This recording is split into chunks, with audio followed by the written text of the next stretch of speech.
It's 1:30 in the morning. The house is completely silent, and everyone else is asleep. But your mind is wide awake, actively replaying and dissecting a 3-minute conversation you had yesterday afternoon. We are repeatedly told that success belongs to the 5 a.m. club. The productivity guides insist you should be asleep by now, labeling this midnight alertness as poor sleep hygiene.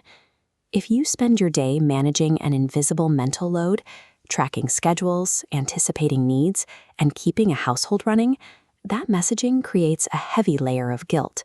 You end up lying there feeling like you failed to rest correctly. But look at what is actually happening in your head. This inability to shut down correlates closely with how a highly intelligent brain operates when it finally finds its natural habitat. This midnight wakefulness functions as a specialized cognitive strategy, providing the isolation required for high-level processing. We visualize daytime cognitive load as this central node.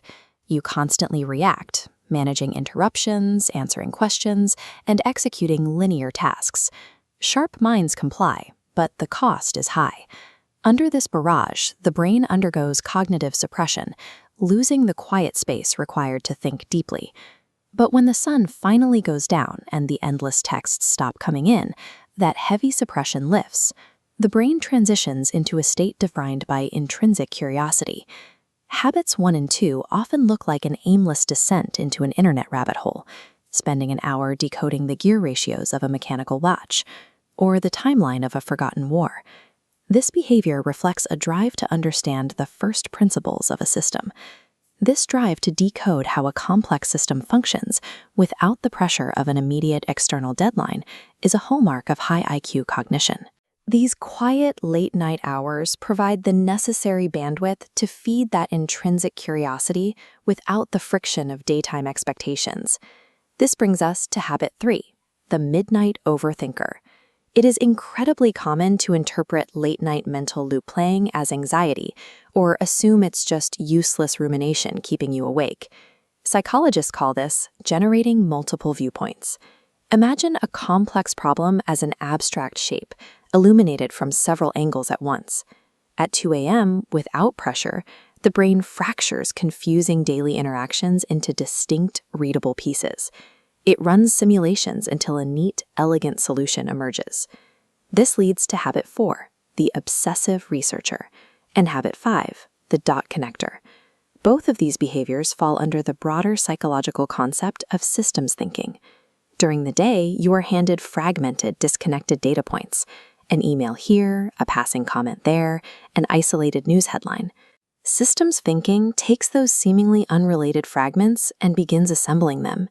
It maps connections, building a holistic mental framework out of the day's debris. This kind of vast mental assembly is impossible in 5-minute increments between meetings. It absolutely requires continuous, unbroken blocks of time, which realistically only exist long after dark. Late-night overthinking and dot connecting are your brain's systematic method for untangling the chaos of the day into a unified, workable worldview. Psychologists view this delayed chronotype as a specialized adaptation for deep information processing. If you are managing the constant demands of work, family, and social obligations, the dead of night remains the only time the world stops demanding your attention.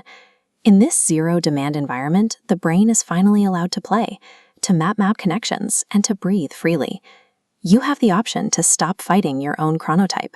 Shed the guilt imposed by early risers and start fiercely protecting your late-night hours as an intellectual sanctuary. Because highly intelligent people don't stay awake to avoid tomorrow. They stay awake to understand today.